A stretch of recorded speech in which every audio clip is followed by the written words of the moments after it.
everybody. Please feel free to take a seat. Come on inside. Thank you for coming. There may be lots of spies in here, but I'm not one of them. So I will tell you that my name is Kathy, and I'm part of the events team here. Welcome to the bookstore, R.J. Julia Booksellers. We are so thrilled to have all of you here in person. And I have a sense that you kind of know who's here, but I'm going to just do a very brief intro in case you know one author or not the other, or it's your first time, or you were just wondering. So I'm going to do that very, very quickly. So we have in conversation here Alyson Gerber, and she's the author of The Liars Society. Sarah Monofsky just put up her own gold medal. That's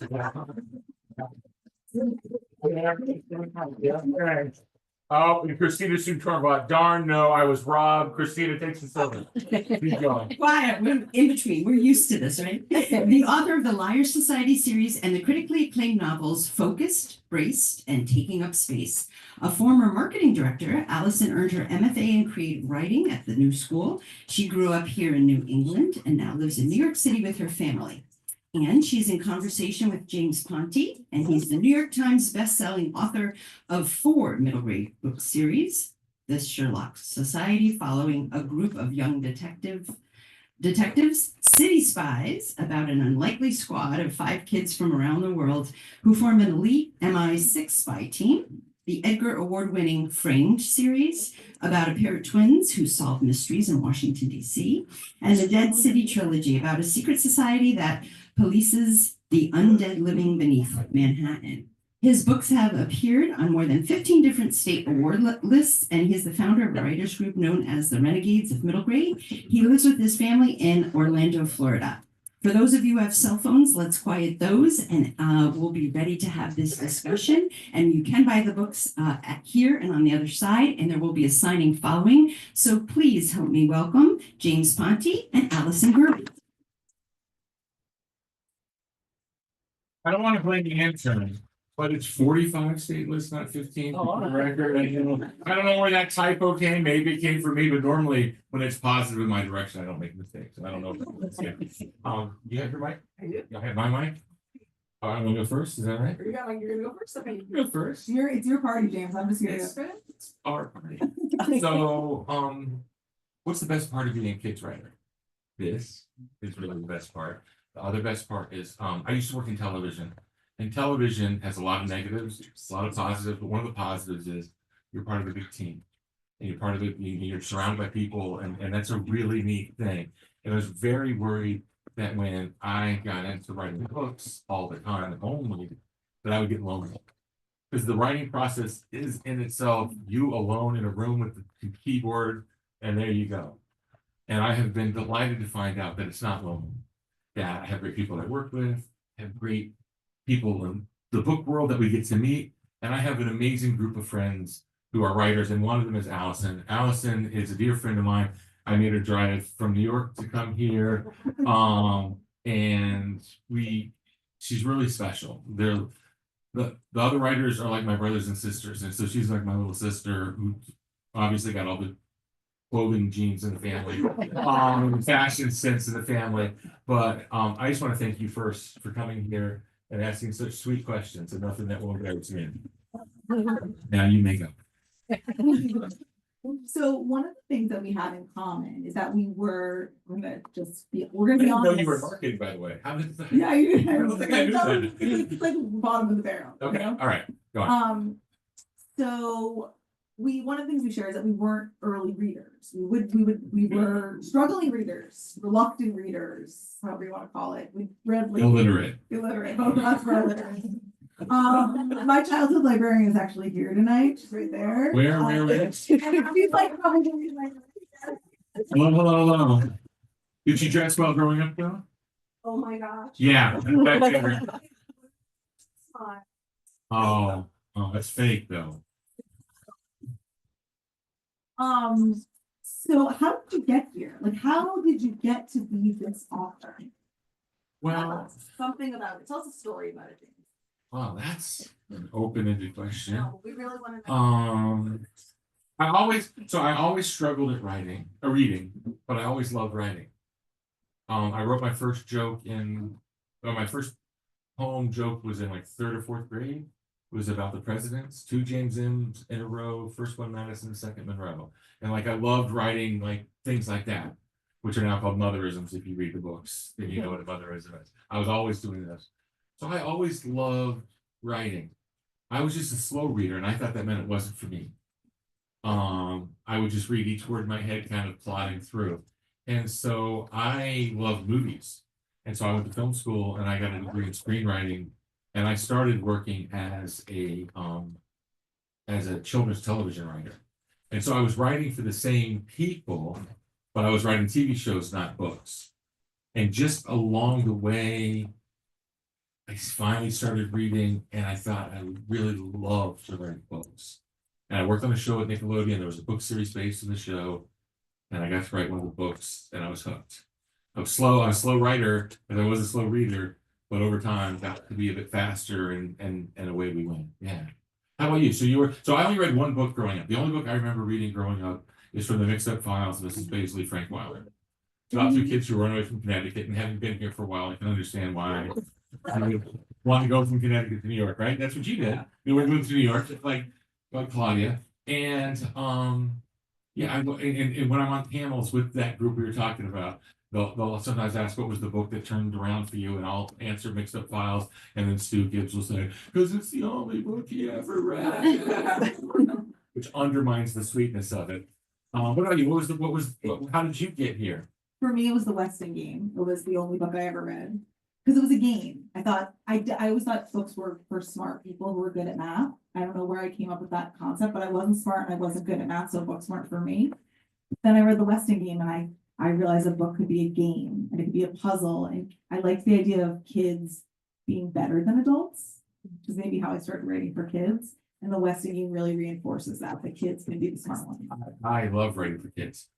I don't know that I have adult book. I had actually one adult book I really want to write that I think would be pretty funny. It's about roller derby, because I spent years producing roller derby for Spike TV, which is a whole other life.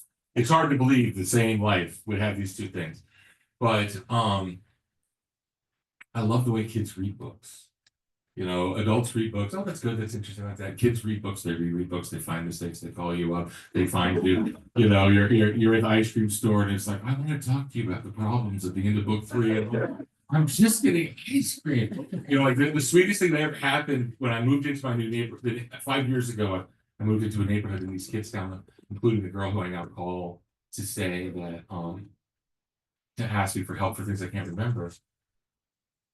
Just people moved into their neighborhood, and the 3 sisters came down to try to figure out what they could do to figure out who lived there. And so they did something called TOAST, which is a book they had read called Framed. And TOAST stands for the theory of all small things. And then when they met me and they talked out, I was able to say, I wrote that book. And they had no idea. And I thought, this is pretty cool. And there are sweet, amazing parts of this every day from young readers. And in a world that can be pretty scary sometimes, there's a lot of hope that I get from young readers. So I love writing for the people that we get to write for. It's pretty special. You are so James is like this amazing human Oh, being. Not only is he not- no, Do that No, kind of but- stuff. but I'm But not. hold on, but you're a mentor to so many. And I think there are probably some young writers here in the audience. There are definitely some young readers, maybe some young storytellers, maybe some reluctant readers. What advice would you give to those young potential writers out there? Read Stu Gibbs' books and copy them, but just enough so that you're not technically plagiarizing. Submit those to a publisher, maybe even Stu's publishers, and say, this feels familiar. Yeah, we want to publish this. I want you to know that I ran all my questions by Stuart Gibbs last night. So, And he was like, you should ask James Ponti why he stole the idea from my book. Did he? I was like, I'm not gonna ask that question. Stuart. Did he do that? Yeah. As if he had been a kid Spies. Oh my goodness. All right. Now I gotta this book, by the way, whoever has a copy of London Calling, go ahead and open to the dedication at the front. So we mentioned him, but it's yeah. So it's Stu and his kids, but if I known he was saying I was copying him, then I revoke that. So And there's anyone else, Stu's kids, by the way, have the same name as the kids of The Incredibles, which I think is fine, but if Stu thinks he's Mr. Incredible, he's not. You know, he's amazing, but he doesn't have that physique. And Mr. Incredible does not wear cargo pants, but I digress, cargo shorts. All Stu has like 74 pairs of cargo shorts. It is the most amazing thing. Yeah, the turn It's just advice for young writers. Yeah. First of all, about reading. There are so many kids' books out there. There's a book for you. So just because you don't, if you don't like a book, it doesn't mean you don't like reading. It means you don't like that book. And anything that you read is reading. Comic books, graphic novels, books, books about horses, book about ponies, books of, you know, whatever. Read, and you will find it. So don't hold yourself back from reading. As far as writing, it's pretty simple. Stephen King has this theory, I think, and I'm paraphrasing because it's too scary for me to actually read, but not everyone can become a writer, but a whole lot more people can become writers than think. I mean, it's most of us have the skill set to become writers. It's trusting in that you need to tell the story that's in your heart, and you need to tell it in your voice. And that's the part where I think we really mess up when we write. You know, I remember when I was young, first sign if someone doesn't understand writing, and if anyone has done this, I apologize, we've all done it. If you type a manuscript and you write your full name on it with your middle names, and you're like Esquire, and like you make it sound important, and that's not what writing is about. And it's not about getting a thesaurus and finding a better word for this and a better, there are better words, but it's not the long, hard word. So you write what you love in the voice that you have, and what happens at that point is you've created something that only you can create. And that's the greatest part of this. My books may not be good, but they are only mine.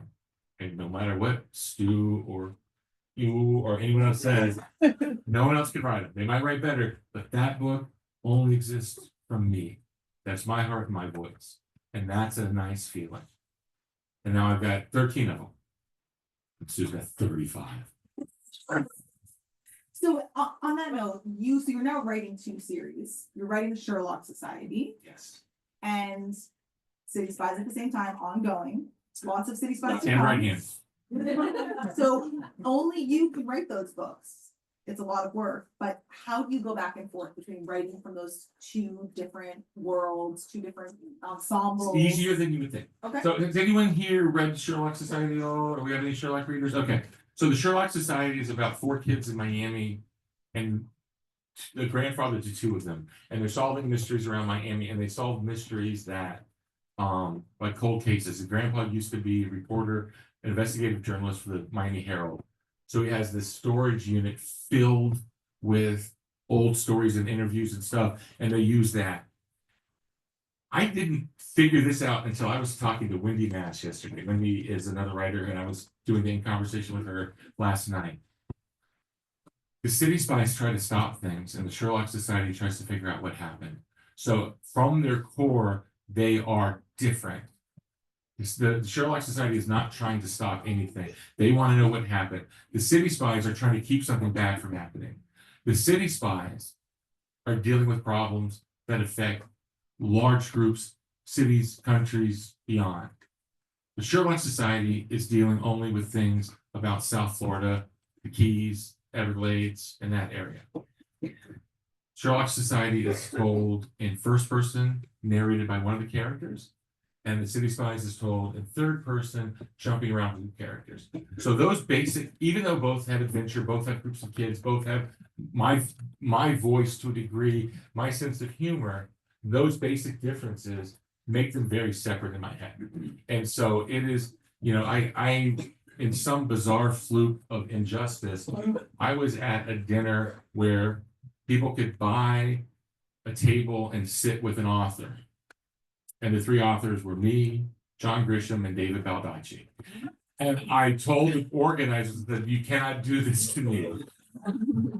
Because everyone who has paid money to think they're going to eat with John Grisham or David Baldacci and ends up with me is going to demand a refund. But that's what happened. And I'm at this thing. And I talked to David, who's a really lovely guy, and his wife is really lovely.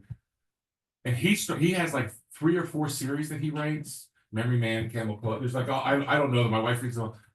He comes up with the story, and after he works the story for a while, he figures out which series it fits with. I could never do that. I do the reverse. It's like, no, I want to do a City Spies story. And so I think about what that would be.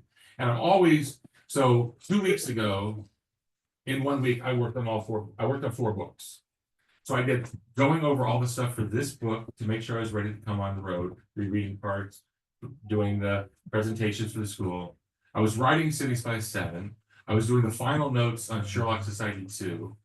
And I went to Miami for 2 days to look for inspiration for Sherlock Society 3. So that way, 3 is bubbling in my head while 7 is doing this and 2 is that. So it does get busy, but it doesn't overlap. It's a really long answer. You're gonna see why the books run too long, huh? Imagine if it was Shannon Messenger. I'd be talking for another 30 minutes before I finish. I love Shannon. Her books are just 890 pages long. Yeah. You've already been usurped by the crowd. Oh, you figured it out. I know what you're gonna say. David Denton Douglas. Yes. Okay. So I believe in universe stuff. So Simon, we keep talking about Stu. That's just only feeding his ego. But they call it the Stuniverse, right? All his books are just Stuniverse. And so I have the Pontiverse, which no one calls it but me. But in the Pontiverse, all the books overlap. And so I think it's fun every now and then if I can have something jump from one to the other. So the head of the FBI in the Frame books is the same name as the head of MI6 in the City Spies book. I'll tell you where I messed up. Have you read both Framed and City Spies? Yes. So in the second Framed book, there is a Chinese virtuoso cello player who is 12, who disappears and they have to find him. And in the third City Spies book, they go to China and there's a cello player. And it didn't dawn on me after the book came out, it should have been the same kid. It should have been Yin Ye, so that every now and then. So I love to throw in little things because I love to give kids. I don't like to encourage kids to write to strange men on the internet. So I don't mean that. But every now and then, I love it when kids want to have something to write about.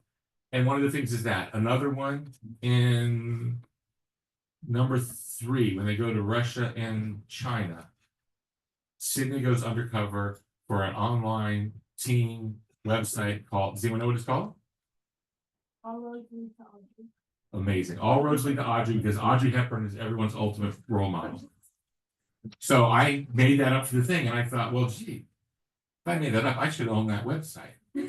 So I bought the domain name All Roads Lead to Audrey. And if kids go there, there's a message from me. And there's a test you can take to figure out which spy you're like. And I don't advertise it, I don't say it. And I'd say every 3 days I get a message because you can link from there. Basically, it says, I found it. And I want, so David Denton Douglas and all those things, I want the books to extend beyond the page. Because I want you, and I get mail from parents, or parents come to me all the time. Every place in these books is researched. And they'll say, we went to Washington and we had to spend an entire day going to all the places that Florian and Margaret went because my kid wanted to see it, but they're usually it's like our kid was actually interested in the trip. So yeah. So on that note, the City Spies go all over the world. So tell us a story from your research. So a story I don't know. You don't know? Yeah. Well, you know the best one. I was just Oh, saying best one. the Barbara one. You know the Barbara. Oh, yeah, tell the Barbara one. Okay. My dad was not a great guy. And I found out 2 years ago he had 3 secret families plus the family he raised. I'm one of the secret families. So I was told he died when I was a baby. And overnight I got 8 new siblings when we found it out. And it wasn't like they all knew and I didn't. None of us knew, and my niece put it all together and we all found out. And none of us did anything wrong. So we getting to know each other. So I went to Rome. I was born in Italy. My father was in Rome. I have 2 sisters and a brother in Rome, and my sister Barbara is a tour guide. And so went to Rome and we just hung out for the week. And plus another brother and sister from Wyoming had come out, and we were just saying, and my sister's a tour guide, and she has a scooter, and she kept saying, James, when you come, you're gonna ride on my scooter, right? She sounds just like the cheesy commercials. I mean, it's this thing. And I said, I'm not riding on a scooter. I'm 58. I'm beyond scooter riding it. She goes, no. I said, I have this really large head, and you don't have a helmet that'll fit my really large head. And she goes, no, I have a special helmet. So like our father, our sister lies a lot. So he gets there, and I get on the back of the scooter, and this helmet is like the old Baskin Robbins helmets that you get like ice cream in. It's like, you know, like it goes like this far down my head. And she's racing me through the traffic in Rome, and it's terrifying. And so in this book, when they go to Rome, it's the only time I've ever done it. I had a character who was based on someone named after that someone is just like that person. Barbara is the tour guide, and at one point she takes him on a death-defying scooter ride, and the only difference, and when you read it, you'll know than the joke, is the boy puts the helmet on and it's too big. And she goes, why is this helmet so big? She goes, my brother has the biggest head you've ever seen.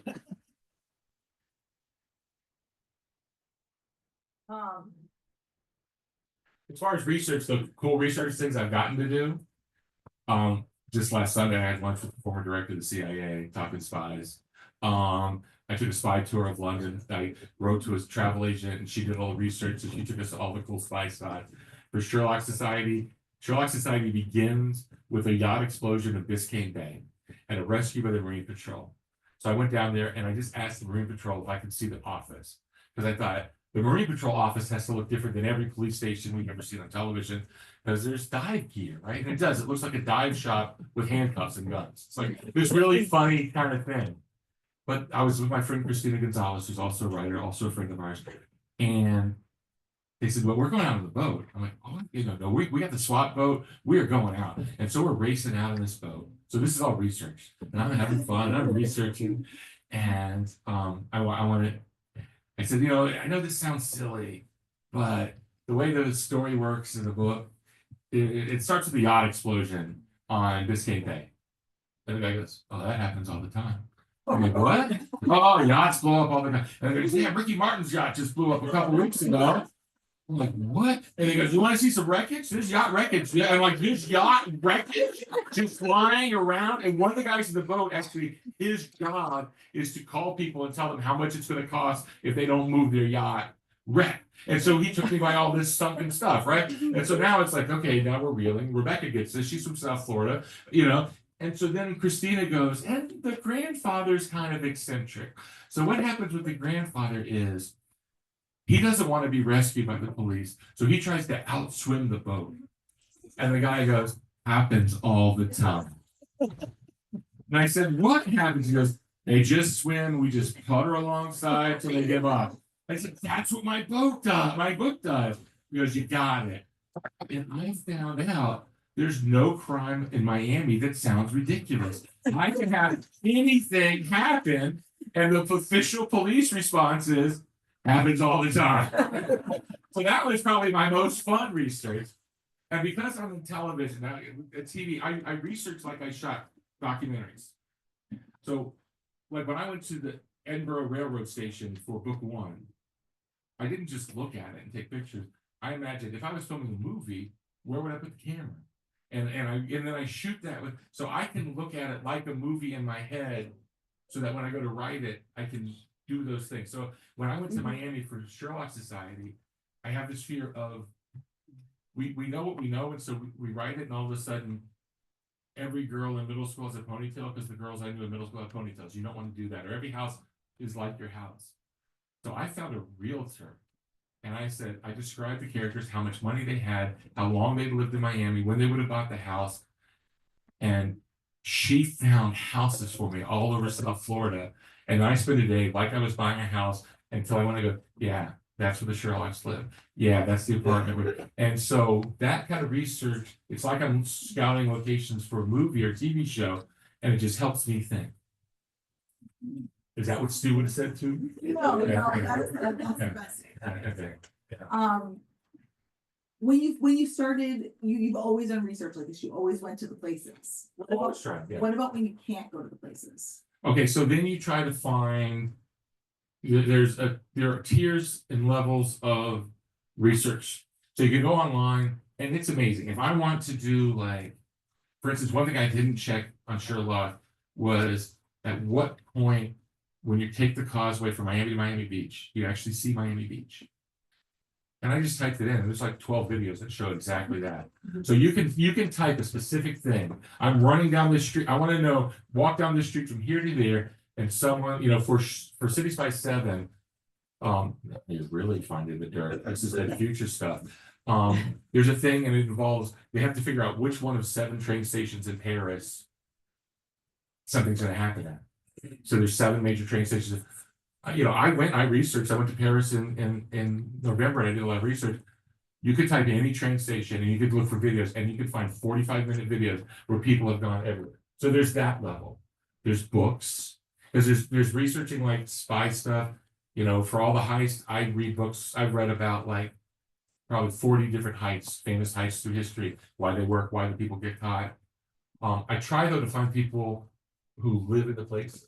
So this book begins in Istanbul, and I've never been there, and I wasn't going to get to go there. But luckily, my books are translated into Turkish. And so I tracked down my Turkish editor. Her name is Gökçe. So the character in the book is named after her because she was so amazingly helpful. I said, Gökçe, we got on Zoom. I said, these kids, they're going to go to Istanbul. Do you live in Istanbul? She goes, I've lived in Istanbul my whole life. Okay, that's great. Now, Istanbul is one of the biggest cities in the world.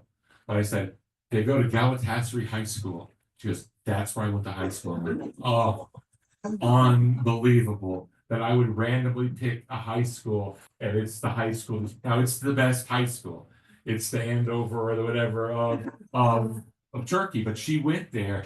And so she was able to tell me down to, if when you read that part and they go to the school, you can go behind the clock in the tower and your students aren't allowed up there, but there's a way to sneak up there. And she told me how to really sneak up there. So any kid that reads it will think, he must have come here to find that out.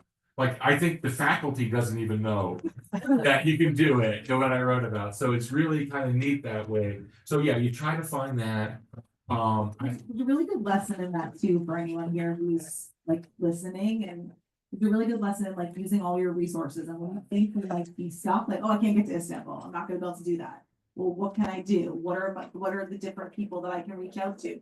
And sometimes it works and sometimes it doesn't, but there's a really good lesson in just trying. Most people want what they do and what they love to be well represented in books. She wants Istanbul to be like it is. The cops want the CIA wants agents to be projected the way they are. The people who regret things in life are the people who know me and tell me what their job is. Because there will be a time when I need to know what you know. There's a guy on my block who's on the SWAT team. Heaven. Because there's stuff that I can't research online without getting arrested. And I'll go and I'll knock on Mike's door and say, Mike, can you make a bomb with stuff in the house? He goes, oh yeah. Will you show me? Oh yeah, come on in. Once I said, Mike, some television, they'll track some criminal by their cell phone. He goes, want to see? And he opened up his computer, and there was every place this guy had been for the last 2 weeks because they were about to arrest him, and they wanted to be able to catch him in a lie when they interrogated him. Unbelievable. Now, the funny thing is, Mike, as you imagine, handsome, strapping, all this stuff. And one day I'm walking, and his wife is walking the dog. She goes, I want you to know what you've done to my family. I'm like, oh goodness, what have I done? He goes, yeah, this morning at 5 o'clock, Mike got up because he has to know what happens to Kat before he goes in to raid some crack house on the other side of town. And he didn't want to wait until after work, so he woke up 2 hours early to read the next 2 chapters. And I'm like, it would take him 2 hours to read a chapter. But he's like, he's so into it. And he's like, is the next book coming out? So, but yeah, so there's resources everywhere. What is your biggest pet peeve? So we both write mysteries. Yes. Those are really good, by the way. Not as good as mine. No, it's good as mine. Absolutely as good as mine. Go on. What is your biggest pet peeve in mysteries? We share a lot of TV shows, a lot of books. What's your biggest pet peeve? And why? She's understating what we do. Like whenever one of us is 30 minutes into a good series, it's texting, have you watched blah, blah, blah? And then we instantly start watching because we like the same stuff. There is something that happens in movies and TV shows, some that are well respected. Did anyone here watch this show? Is it Yosemite or Yellowstone or whatever like that? You guys like... Okay. The plot of Yellowstone hinges thus. Some guy at 5 a.m. happens to be driving by some random building where there happens to be an explosion. He happens to go save the person. The person's in misery and asks him to please kill me with this gun I have that happened to be used in a murder that someone was trying to frame him for. Then they destroy that weapon and it's buried somewhere. And the next day someone happens to be digging there in Montana. Right? And I told my wife, I cannot watch anymore. Coincidence drives me bananas. Now it drives me bananas. Can it go now? There's coincidence in life, but if your plot hinges on it, it's unacceptable. One of the greatest, and I read about this in a book by William Goldman, but in the movie Indiana Raiders of the Lost Ark, there's an incredible scene, and this illustrates how you solve this. Indy thinks Marion's dead. She's in a tent in the middle of by the pyramids. He is trying to get in the pyramid. And he's being chased and he has to hide. And of all the 500 tents, he jumps into hers, right? And there she's there. And she's thrown. Total coincidence. Ridiculous. And she goes, you can save me. He says, you know, I could, but I'm so close to finding the treasure. And he leaves her, and it no longer matters that it's coincidence. Because the plot didn't hinge on it. He didn't save her because he jumped in the wrong thing. And actually, it let us see that he's so driven that he would let her be kidnapped even longer to do it. So you can work with it, but you can't rely on it. So I hate coincidence. I hate telegraphing. I went to see The Fugitive with my wife when it came out. And in the first scene, Harrison Ford is at a party. Some guy we haven't met said, here's your car keys back. And I turned to my wife and I said, well, he's the killer. And she said, no one's dead. I go, someone will be dead. And they had to use the car keys. And that's why everyone thinks he did it. And she says, I really don't want to go to the movies with you anymore. So I hate obvious clues. And yeah. And I think you also hate when the detective can't have solved them. Oh, there's 75 different types of tobacco, but this one is only available at a vendor in Havana, and only this person. No. So unfair. So I believe in fairness in mysteries. I believe a mystery is a game, and the game that we play when we write them and we read them is this: I'm going to give you the clues. I'm going to honestly give you the clues, and I'm going to give you red herrings, but the real clues are there for you. And I'm going to mislead you. But I'm not going to have some supernatural, out of nowhere solution. You get the chance to solve it. You get the chance. You're smart enough to because solve to me, the greatest thrill on my side is if you read it and at the very end you still don't know who did it, and then when you read the solution, you go, "Of course, that's who did it." Not like, "Oh." And I should have known because. Yeah. this Oh. Now there's a trick to this. You want to know the trick? Yeah. You gonna steal my trick? Yeah. Okay. I always do. That's why I call you. You got to put the big clues in. So let's just randomly say you need 6 clues. Left-handed. It was the moonless night. It was, all these cliche clues. If you have a clue in there, the readers are smart enough to know it's there for a reason. They wouldn't have said she's left-handed unless we need to know she's left-handed, which means you have to come up with an alternate reason for her being left-handed. And then that comes into play. And then everyone says, oh, that's why that was there. And you wipe that clue off your list, like I'm playing Clue with writing the notes down. We've resolved it. Anyone here has read Dead City? Anyone read Dead City? That goes way back. Okay. Dead City, the clue is all about discolored eyes. And you have to layer it in enough times so that when it really matters, you think that's already been dealt with. Yeah. I think you've told me that before. It's Yeah. really good. That's a really good. Writers up there, take notes. And you talk to me a lot about stakes. And I think you're really good about that. So what to you is important about the stakes in the story? When you write for kids, everything, you guys are all really smart. Kids are the smartest readers. No patience for boring. Boring is boring and you're gonna put it down. So we have to hold you the whole time, which means the stakes have to be high from the first page. It has to be interesting and engaging right away. But we can't kill anybody on the page, like in real time. Death can't happen. It has to only be. We have, yeah, keep going, because we have different rules on that. I have even further. Yeah. Like, I don't know that I can kill anyone off the page. No, I mean, We have that talk a lot. yeah.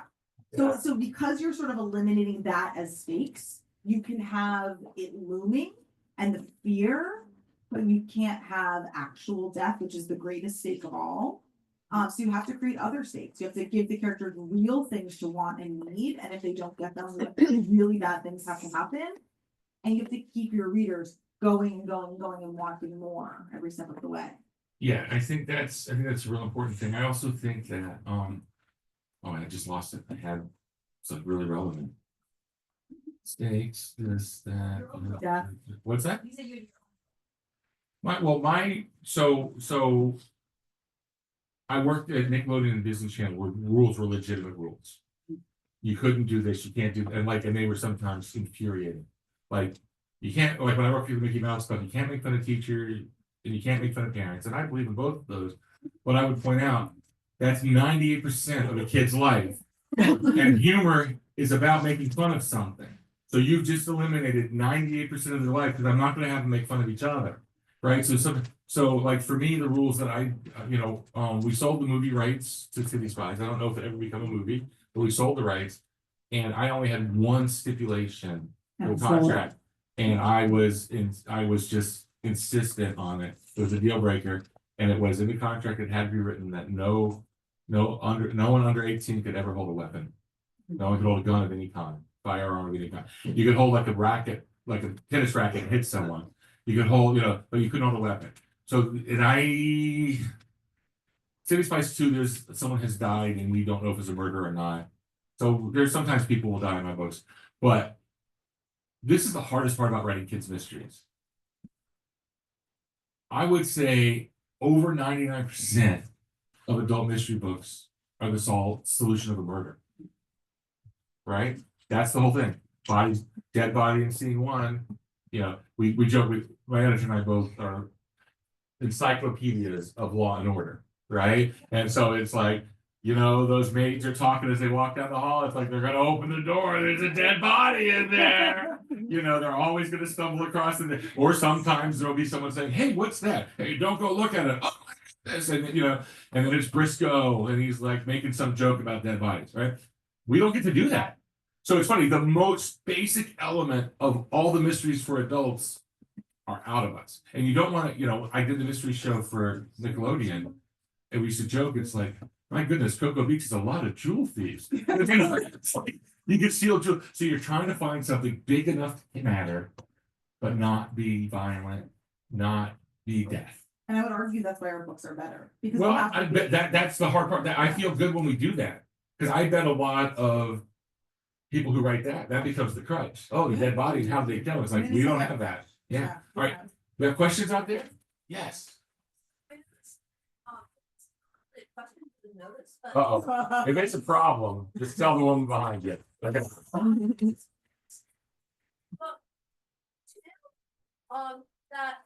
There was that comic book writer who wrote the Shelby Woo? yeah. Yeah. Always little things. I put lyrics, I put song lyrics of songs I like into it a lot. I put the names of people I care about in it. Victus, Rebecca makes her debut in book 6. Did you read book 2? The killer's sitting right behind you. The very tall National Park Ranger is right there. Yes, over there. Do you have a favorite one? I love the first one. The first I one? love it. Do you have a favorite, Kristen? Book 2, because you're in it. Do you have a favorite, Rebecca? You haven't even read it yet, but you're in it. Oh, wait.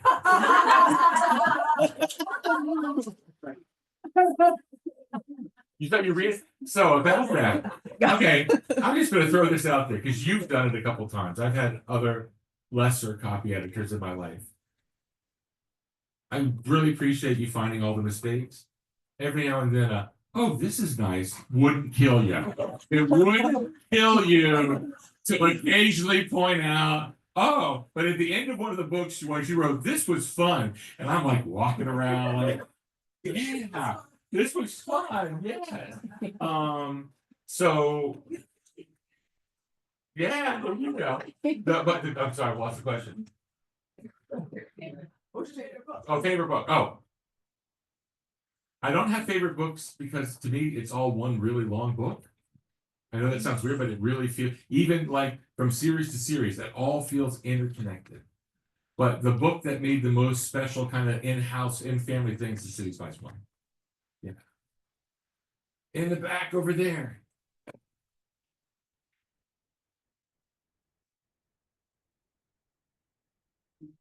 The Purple Thumb is the mysterious group that when that, so there was a killing in book 1. It was an off-page killing, and the dead body was just found with a purple thumbprint on it. I just wanted a visual, and that was a visual that I didn't want like chopped off fingers or like I thought, oh, that'd be kind of ominous, just this purple thumb. And then we find out how they make the thumb later, because the thumbprint is someone who's been buried for like years. So how did that thumbprint? But I wish I knew how I came up with the good parts, because every time I have to start from scratch. Yeah.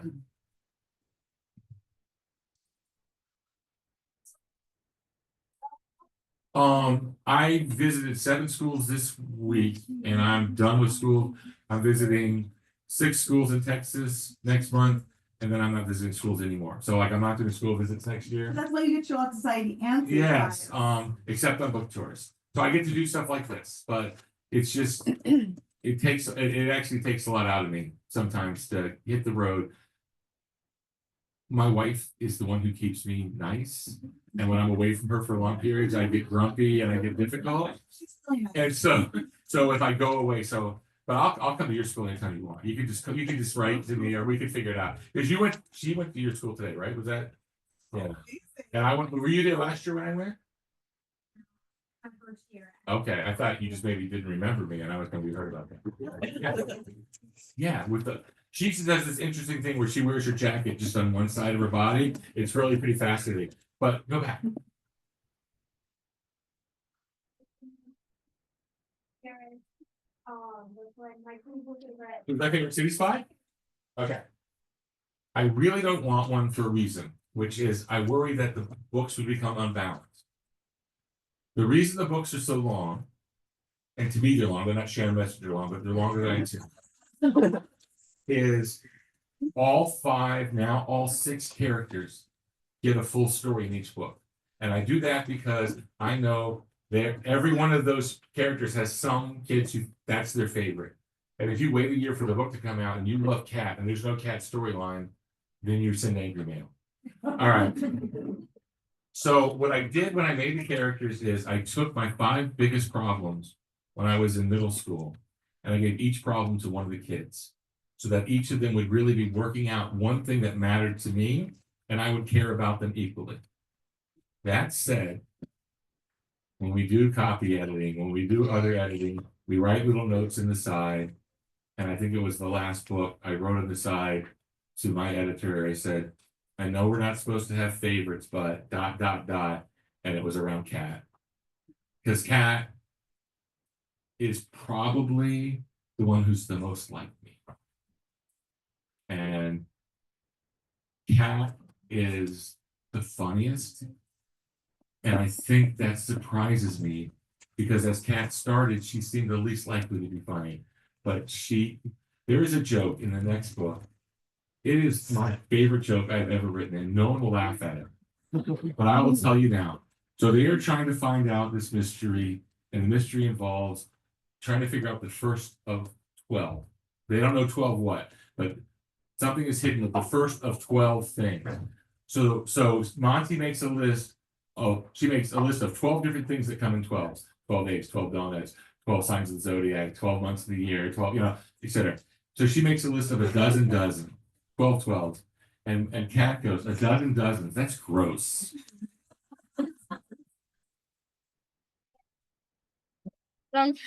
But she got it, and the joke is for her. And then she says that, and then Cairo says I don't get it. Rio says I don't get it. 12 times 12 is 144, which is a gross. And so then Sydney says to Kat, it's one thing if he tells dad jokes because he's the dad. And she points to mother. And then Kat says right back, the day I pass up a math pun is the day you know aliens have replaced me with a robot. Because she will never, ever not go for the joke.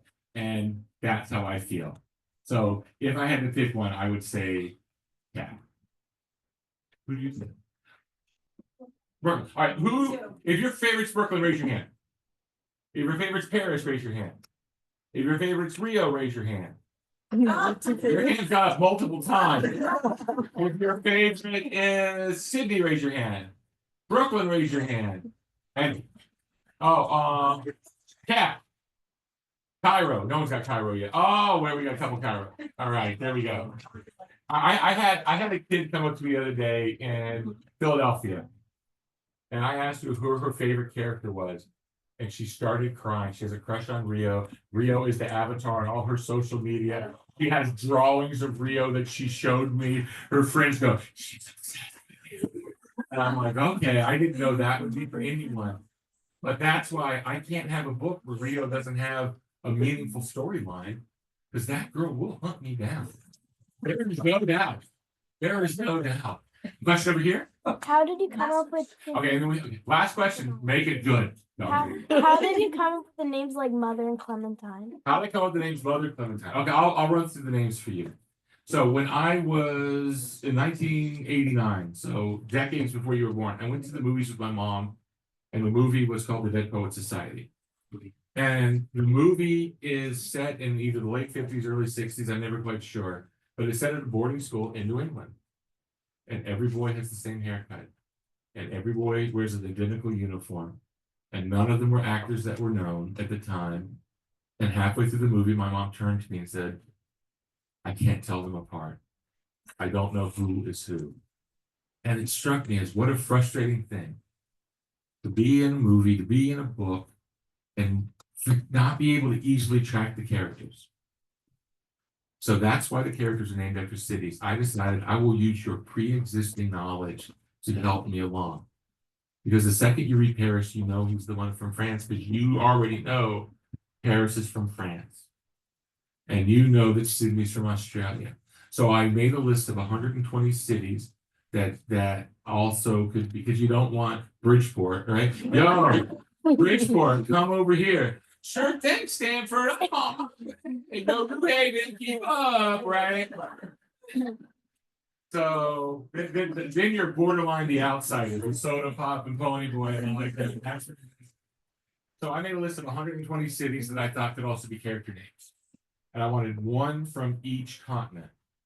So I picked the best ones, and then I tried to reverse the genders.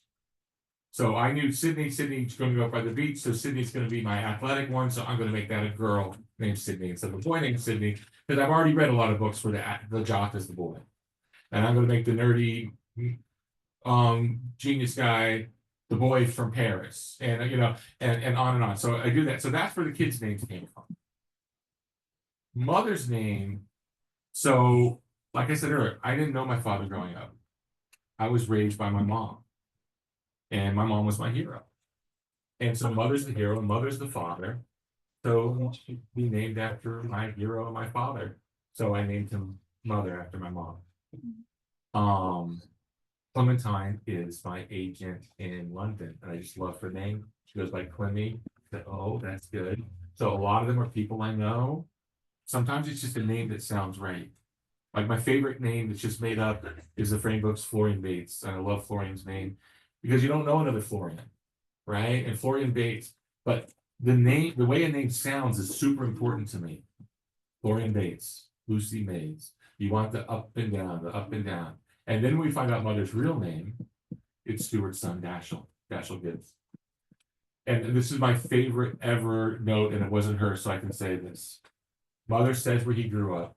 He finally has this moment, which is actually one of my favorite scenes to write, where he's with Paris, and for the first time tells him his true name, his true history, all these things he should know. And he says the address he grew up on in Liverpool, and with the specific address. And a copy editor wrote, "Is it coincidental that you use George Harrison's address?" And I wanted to write back, "Yes. I randomly made up an address, and it just happened to be the address of one of the most famous musicians in history. What are the odds?" So you have a lightning round, I right? do. So, okay, we'll do a quick lightning round, then we're done. Things about James Ponti. You ready? London or Rome? I know, I made that one hard on purpose, it's very hard. Rome. Oh. Pizza or pasta? Pasta. So. These that- are like core values. I know. I'm Italian, and you're hitting me with like hardcore Italian meanness here. Magic Kingdom or Epcot? Magic Kingdom. I worked in Magic Kingdom. I was Davy Crockett in Frontierland every summer in college. At the same time, I was working in college at Magic Kingdom. Kate DiCamillo was working at Spaceship Earth and Neptune. So yeah, another gator back there. Sherlock or Watson? Sherlock. Stuart Gibbs or Gordon Corman? Just kidding, you don't stand out. Thank you guys have been an amazing. Thank you so much. Thank you so very much. If you have questions, we'll all find you. We'll do questions. We don't want to hold everyone up forever.